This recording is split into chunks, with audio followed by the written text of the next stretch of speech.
All right, guys. Well, this is it. The TeamSpeak Team Liquid Open number 11 EU edition. I'm djWHEAT. Joining me is Wolf, and this is semifinal number 2 between Beastyqt and White-Ra. Welcome to TeamSpeak, advanced voice communication software for any platform.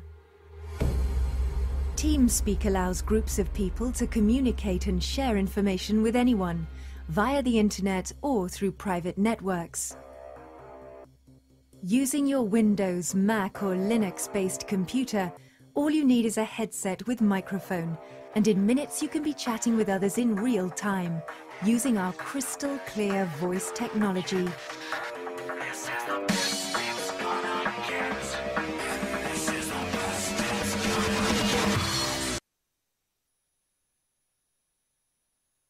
All right, guys, it's time for semifinal number 2 for the TeamSpeak Team Liquid Open number 11. Now we've got Beastyqt taking on White-Ra. Beastyqt will be spawning as the yellow Terran in the 3 o'clock position, and over in the 9 o'clock position, we have got the very famous Duckload.White-Ra, and gonna have to say it's White-Ra as the red Protoss. And yeah, if you hear Duckload, if you hear White Load, if you hear White Duck, I mean, all these could come out when you see one name and you know you want to call it another. But you had mentioned it before we got started, Wolf. I am very excited for this matchup, and then of course the finals to come. Yeah, I mean, whoever wins this is going to have to play against TLO, and that is no easy feat. So this is just game 1, but both of these players have a long road ahead of them. And the name Duckload.Ra is actually the sponsor for White-Ra's team. It's actually a file hosting service. So if anyone ever wondered what that was, it's kind of an unusual name, but I actually looked it up here recently. It's like a uploading service. So if anyone was curious, now you know. Put all your replays there. Positions. Yeah, you could put your replays up there. In fact, a lot of players do. I think it's a Ukrainian site, but it doesn't. It's in English. At last I checked, so you can still go and look at it. But we're at cross positions, so that could mean that either player could try to go for an Econ heavy build, like try to expand early rather than be aggressive, which would be a more normal strategy. But we'll have to wait and see, because of course, as a Protoss player, you know that sometimes if you really just want to win that game, if you're not as comfortable with playing a longer game, you can just do a 4-gate, because it kind of eliminates the defender's advantage to a certain extent. So we could see White-Ra try to go for a rush, especially because it's a little bit unusual to go for a rush at cross positions, so we'll have to wait and see what he does. You know, another thing that White-Ra is going to be very happy about is just last weekend when he competed in the IEM Euro Championships, he was up against basically 95% Terrans.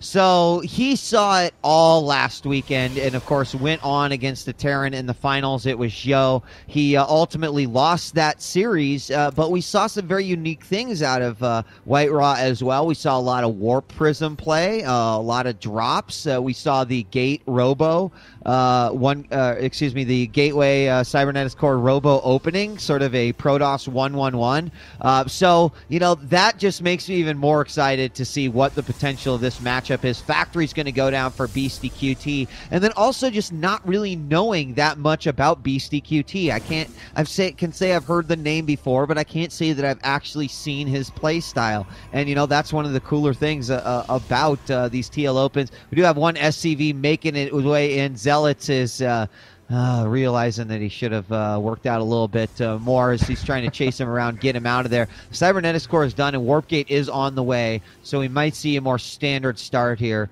to White-Ra's play. Yeah, I think you know, based on what he's doing right now, he could hide some additional gateways over there. He might not. The probe actually looks like it might be taken out by some Marines. Gets away just in time. Marines just wanting to check and see what's going on. Now, Beastyqt, he really wants to make sure his opponent doesn't know that he's teching, so he's going to be checking around for probes, and then also pylons, because he is going for a build that's a little bit risky if his opponent were trying to all-in him. It'd be kind of tough to hold off. And speaking of all-inning, could White-Ra throw down a 4th gateway, or is he just going to stick with 3? He is making a sentry right now, so it looks like he's going to try to do a 3-gate sentry expand, which is a build that became really popular against Zergs fairly recently and is now being used against Terrans, because people figured out that it actually works quite well against Terran. So I think that he is going to be doing that. What you can do with that build is once you get the 3 gates up, you just safely expand behind it and get a robo or add on more gateways depending on what your opponent is doing.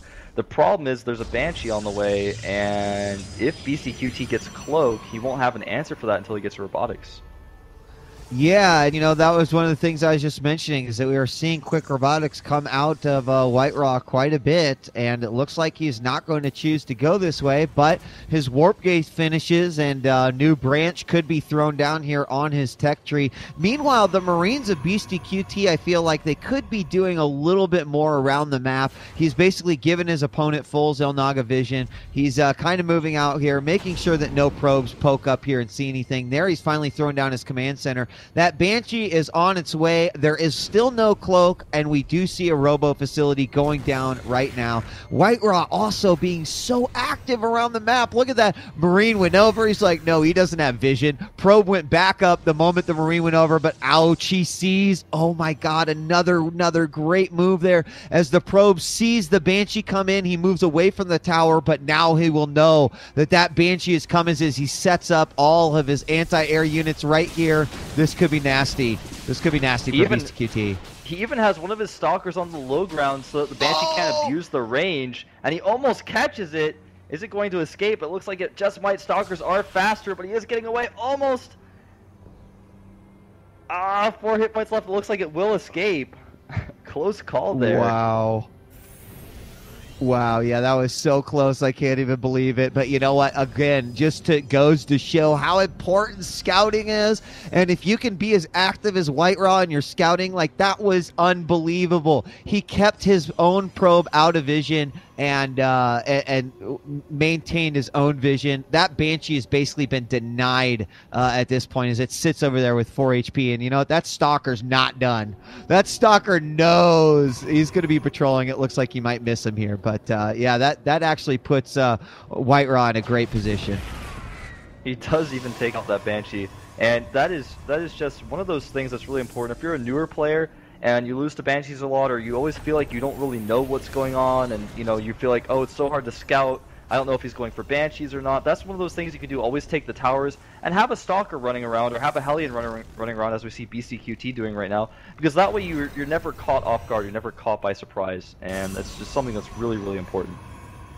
Looks like some Immortals coming out of that Robo facility now that we've got an observer out on the field. And White-Ra did look like he was going to advance out just a little bit, but losing some vision there in the towers, not being or not really wanting to walk into the unknown. All he's got is just his observer over here on the side. He sees the bunkers and the Marines inside, as well as the siege tanks. Also sees a couple of Hellions come out there, so he kind of knows what he's going to be up against here, as he's going to see quite a bit pop out of his base, the 2 factories as well.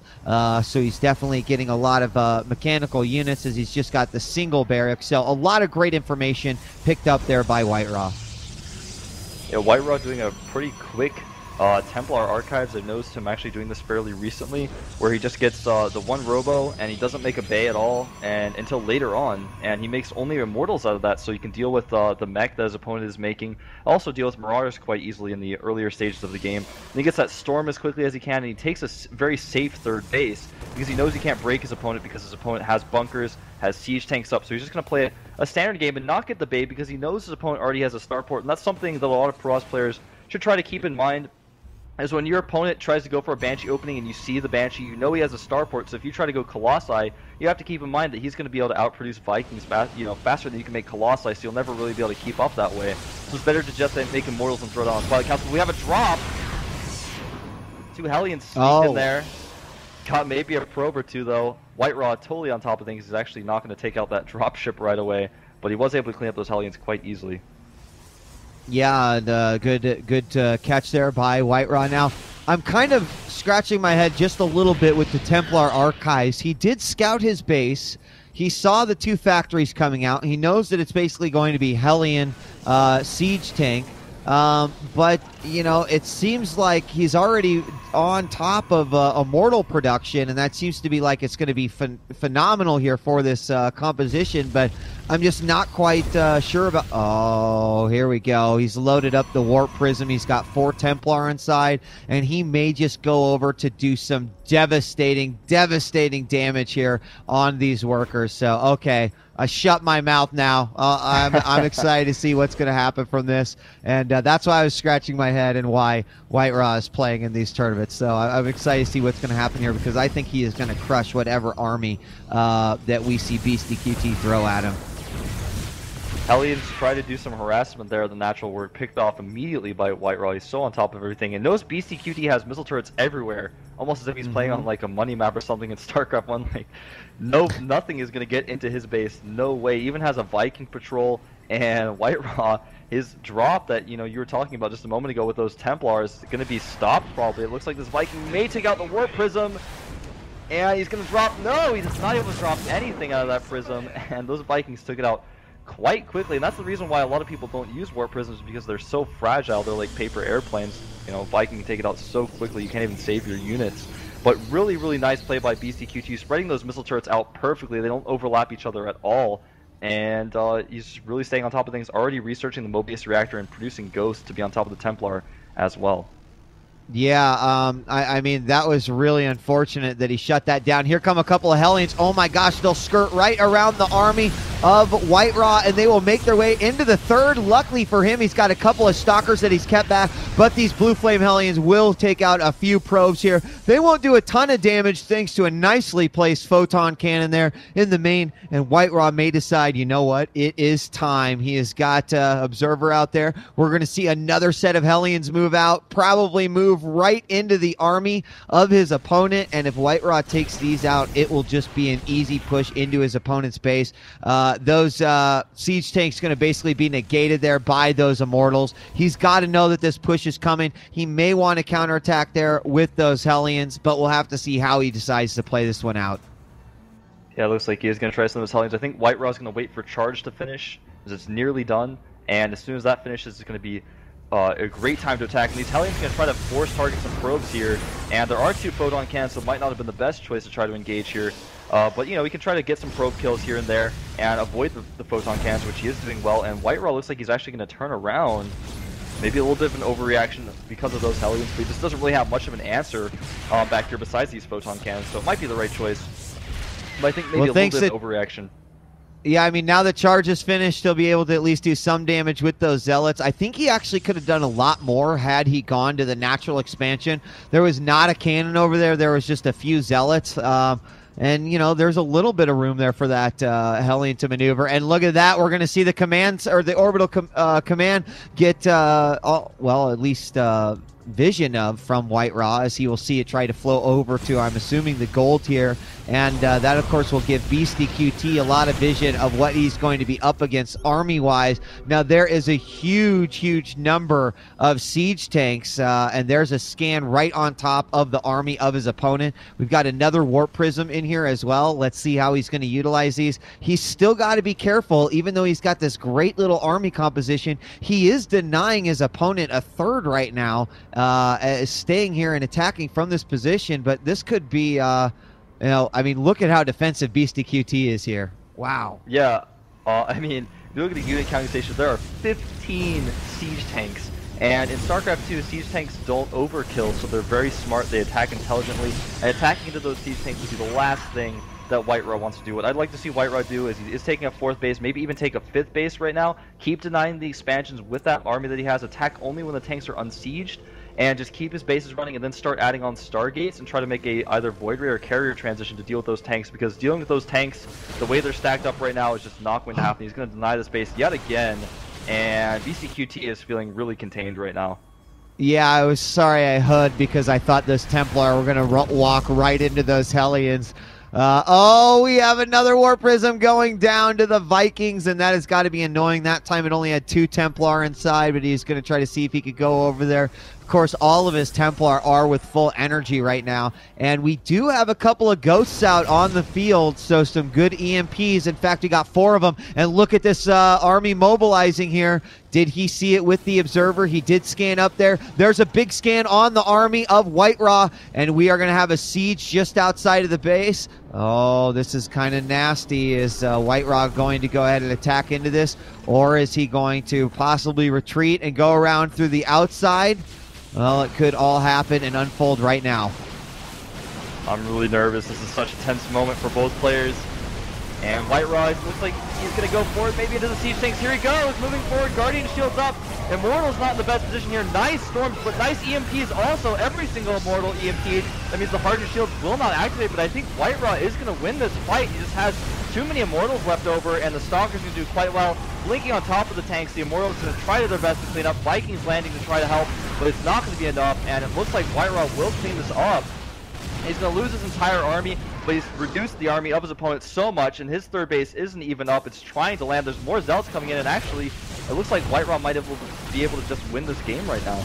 Yeah, I think he did. And you mentioned, even though they may have kind of traded armies and White-Ra came out ahead, it took Beastyqt all game to produce that number of siege tanks. So now that they are gone, there is probably nothing that he can do now. I mean, fighting with his SCVs and a big storm here. Come on, no, he doesn't have enough energy. That would have been awesome to see all those SCVs go down. Siege tanks are sieged up here on the ramp, but they will quickly go down. Some good Stalker micro happening as well. Surround on the Immortal by the SCVs. In comes a Void Ray, and that will be GG as game one will go to White-Ra.